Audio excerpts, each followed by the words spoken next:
Hi guys, welcome back to all of you a new video again. तो guys ये spoken English की series चल रही है। तो आज है क्लास 10। यदि इसके पिछले क्लास यानी कि क्लास 1 से लेकर क्लास 9 तक आपने नहीं देखा है तो उसका लिंक ऊपर आई बटन पे मिल जाएगा। आई बटन पे क्लिक करके आप सारे वीडियोज़ को देख सकते हैं।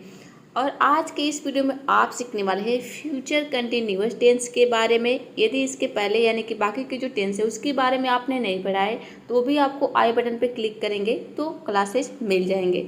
इस वीडियो को देखने के बाद आप फ्यूचर कंटिन्यूअस टेंस को कभी नहीं भूलने वाले हैं। आज का ये वीडियो आपके लिए बहुत ही हेल्पफुल होने वाला है। ये बहुत ही सिंपल टेंस है लेकिन इसमें कन्फ्यूजन बहुत सारे स्टूडेंट को रहता है कि किस तरह से हम सेंटेंस को बनाएंगे और अपनी डेली लाइफ में यूज करेंगे, क्योंकि अंग्रेजी बोलने के लिए ऐसे सेंटेंसेस की ज़रूरत पड़ती है जो कि हम अपनी डेली लाइफ में हर रोज़ यूज करते हैं। तो इस टेंस से जुड़ी आप सभी प्रकार के डेली यूज के सेंटेंसेस बनाना सीखने वाले हैं आज के इस वीडियो में। तो चलिए बिना किसी देरी के वीडियो को स्टार्ट करते हैं। तो गाइज पूरे टेंस कितने होते हैं? पूरे के पूरे 12 टेंस होते हैं। इसके पहले बाकी के जो टेंस है उसके बारे में मैं पढ़ा चुकी हूँ। आज आप क्या पढ़ेंगे? फ्यूचर कंटिन्यूअस टेंस के बारे में। तो देखिए, यदि इसमें पॉजिटिव सेंटेंस हो, अफर्मेटिव हो, पॉजिटिव और अफर्मेटिव दोनों का मतलब सेम है। अफर्मेटिव का मतलब होता है सकारात्मक वाक्य, यानी कि जिसमें क्या से सेंटेंस स्टार्ट ना हो, नहीं का सेंस ना हो, जिसमें हम सवाल जवाब नहीं कर सकते हैं। देखिए, इसमें आएगा सबसे पहले सब्जेक्ट, उसके बाद आ जाएगा वेल बी, देन आएगा वर्ब के आईएनजी फॉर्म, देन आएगा ऑब्जेक्ट। इसकी जो पहचान है, जो हिंदी का वाक्य रहेगा उसके अंत में क्या रहेगा? रहा होगा, रही होगी, रहे होंगे और रहा होगा। एग्जाम्पल से समझते हैं। वो सो रही होगी, शी विल बी स्लीपिंग। यहाँ पे देखिए, शी हो गया आपका सब्जेक्ट, विल बी हो गया आपका हेल्पिंग वर्ब और वर्ब के आईएनजी फॉर्म आ जाएगा स्लीपिंग। स्लीप का आईएनजी फॉर्म हो जाएगा स्लीपिंग। अब नेक्स्ट एग्जाम्पल क्या है? राम विद्यालय जा रहा होगा, Ram will be going to school. जब तुम आओगे मैं नहा रही होंगी, I will be taking a bath. Take a bath का मतलब होता है नहाना, तो उसके आईएनजी फॉर्म हो जाएगा टेकिंग। टेकिंग अ बाथ, मैं नहा रही होंगी जब तुम आओगे, व्हेन यू अराइव।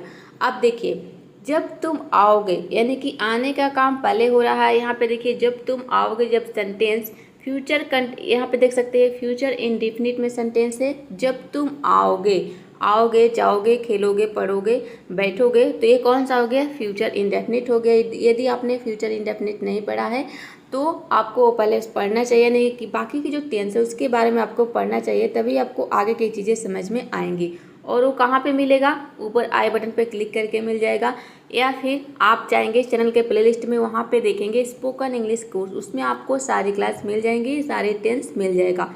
मैं एक एक टेंस के बारे में पढ़ा रही हूँ ताकि आपको अच्छे से समझ में आ जाए और वीडियो ज़्यादा लंबा ना हो, क्योंकि लंबा वीडियो हो जाता है तो क्या होता है, हम बोर हो जाते हैं, लंबे वीडियो को नहीं देख पाते हैं और चीज़ों को अच्छे से समझ नहीं पाते हैं।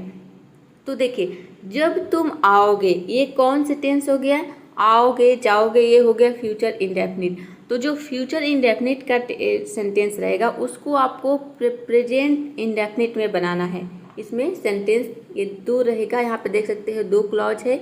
जब तुम आओगे, ये हो गया एक क्लॉज, और दूसरा हो गया मैं नहा रही होंगी। तो मैं नहा रही होंगी, यहाँ पे देखिए होंगी, या फिर रहे होंगे, रहे होंगा, रहा होगा, रही होगी। तो ये कौन सा टेंस हो गया? ये हो गया आपका फ्यूचर कंटिन्यूअस का। तो ये बनेगा आपको फ्यूचर कंटिन्यूअस में, लेकिन इसके पहले जो फ्यूचर इंडेफिनिट का जो सेंटेंस है, इसी सेंटेंस में, इसी क्लॉज में, यहाँ पे अलग क्लॉज हो गया ये। तो ये कौन से टेंस में बनेगा? ये बनेगा आपका प्रेजेंट इंडेफिनिट टेंस में। जैसे कि यहाँ पे आप देख सकते हैं, जब तुम आओगे, व्हेन यू अराइव। यहाँ पे क्या हो गया? व्हेन यू अराइव, यानी कि यदि फ्यूचर इंडेफिनिट में बनाते तो विल का प्रयोग होता, लेकिन विल का प्रयोग नहीं हुआ है, यहाँ पे बना है प्रेजेंट इंडेफिनिट में। देख सकते हैं व्हेन यू अराइव, यानी कि जब तुम आओगे मैं नहा रही होंगी। I will taking a bath when you arrive, यानी कि जब तुम पहुँचोगे या फिर जब तुम आओगे। तो आप समझ गए कि दो सिचुएशन में हम इस सेंटेंस का यूज करते हैं। एक तो कि जब कोई काम पहले से, यानी कि एक काम यहाँ पे देखिए जब तुम आने का काम हो रहा है, फिर दूसरा काम यानी कि मैं नहा रही होंगी।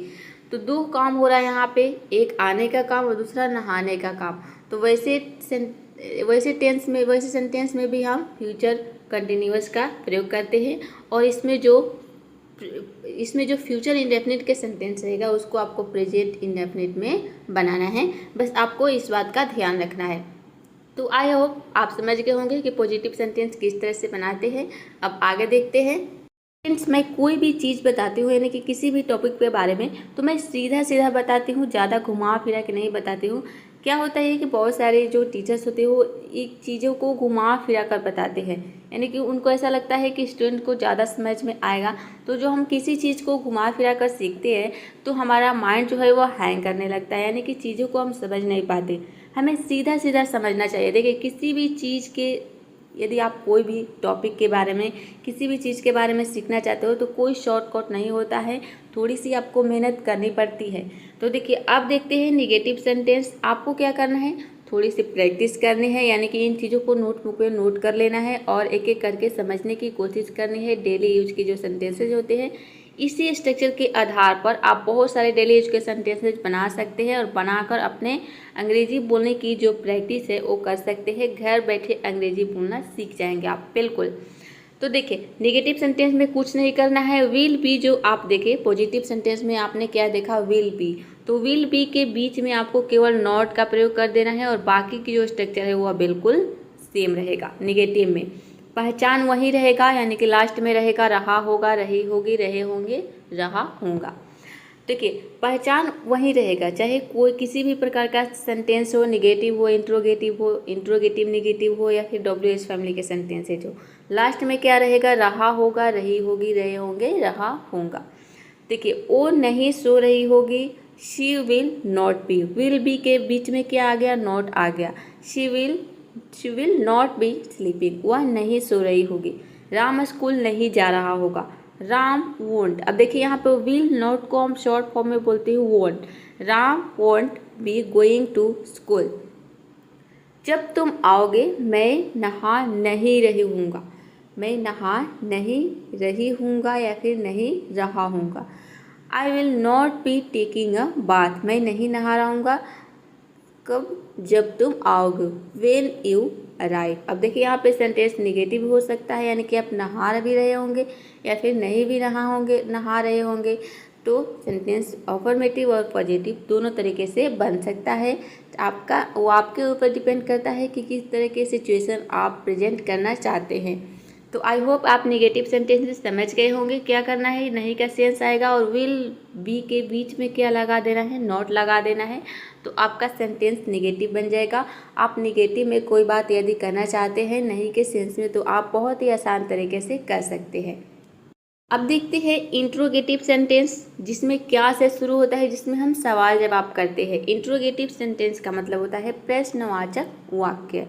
तो देखिए, इसमें सबसे पहले विल आ जाएगा, उसके बाद आएगा सब्जेक्ट, उसके बाद आएगा बी, देन आएगा वर्ब के आईएनजी फॉर्म, देन ऑब्जेक्ट। पहचान जो है वह बिल्कुल सेम रहेगा, सेंटेंस के अंत में यही चीज़ें रहेगा। जैसे कि क्या वो सो रही होगी, विल शी बी स्लीपिंग। देखिए, यहाँ पे विल का प्रयोग हो गया, सब्जेक्ट आ गया शी और बी आ गया। क्या राम स्कूल जा रहा होगा।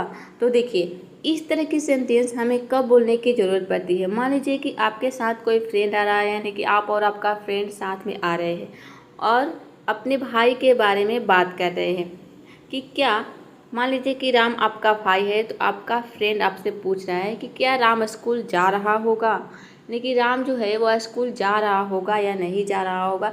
तो इस तरह से जब हमें कोई बात बोलना है तो इस तरह हमें इसकी फ्यूचर कंटिन्यूअस टेंस की ज़रूरत पड़ती है कि क्या वह काम कोई फ्यूचर में, यानी फ्यूचर के बारे में हम बात करते हैं कि क्या वह काम ये कर रहा होगा या नहीं कर रहा होगा। ये भी हो सकता है कि क्या राम स्कूल नहीं जा रहा होगा या फिर क्या राम स्कूल जा रहा होगा।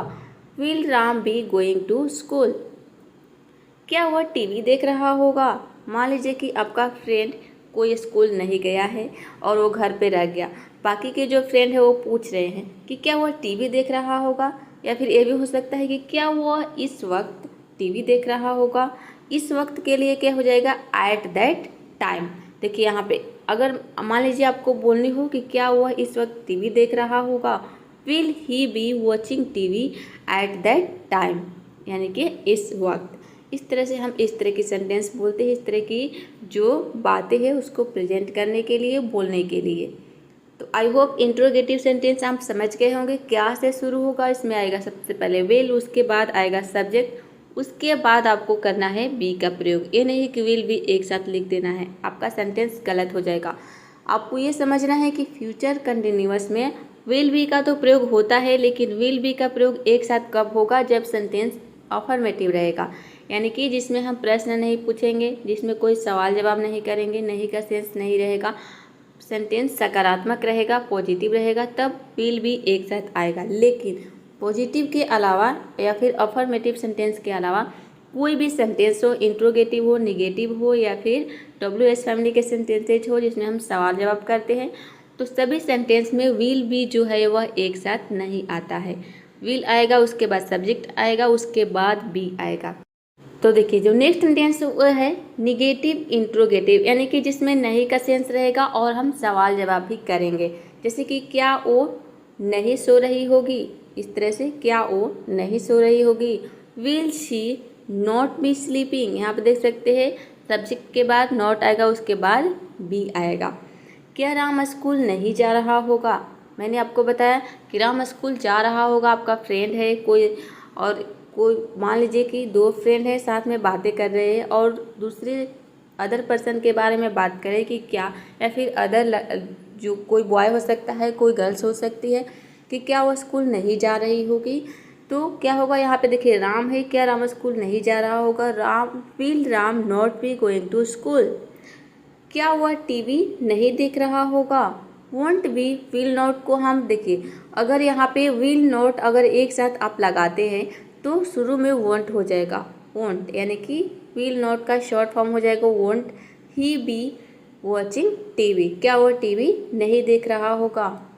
अब देखते हैं WH फैमिली के यदि वर्ड्स रहेंगे तो सेंटेंसेज किस तरह से बनेंगे। तो देखिए इसमें सबसे पहले आ जाएगा WH फैमिली के वर्ड्स। WH फैमिली के वर्ड्स क्या होते हैं, जिसके शुरू में WH रहेगा, जैसे कि व्हाट हो गया, वेयर हो गया, विद हुम हो गया। यहाँ पे देखिए एक से वर्ड ऐसे होता है जो कि इस रूल के एक्सेप्शन है, मतलब कि अपवाद है, जो कि है हाउ। हाउ मतलब होता है कैसे। ये भी WH फैमिली के ही वर्ड्स है, लेकिन इसमें WH नहीं आता है, लेकिन ये WH फैमिली के वर्ड्स है। तो देखिए सबसे पहले क्या आ जाएगा, WH आ जाएगा, इसमें हम किसी से सवाल पूछते हैं। उसके बाद आ जाएगा विल, देन आएगा सब्जेक्ट, देन आएगा बी, देन आएगा वर्ब के ING फॉर्म, देन आएगा ऑब्जेक्ट। यहाँ पे देख सकते हैं कि विल भी एक साथ नहीं आ रहा है। क्या वह क्या कर रहा होगा, इस तरह से हम सवाल पूछते हैं कि वह क्या कर रहा होगा।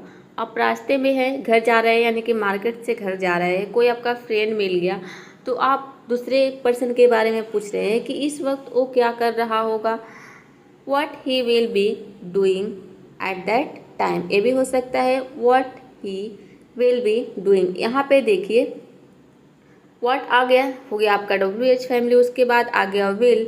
यहाँ पे ये सेंटेंस गलत है, सबसे पहले आएगा विल, उसके बाद आएगा ही, यानी कि पहले आएगा हेल्पिंग वर्ब विल, उसके बाद आ जाएगा ही। ये गलत से टाइपिंग हो गया है। What he will, what will आएगा, यहाँ पे देखिए व्हाट क्या आएगा, व्हाट विल आ जाएगा, ही के जगह पे विल और विल के जगह पे ही हो जाएगा।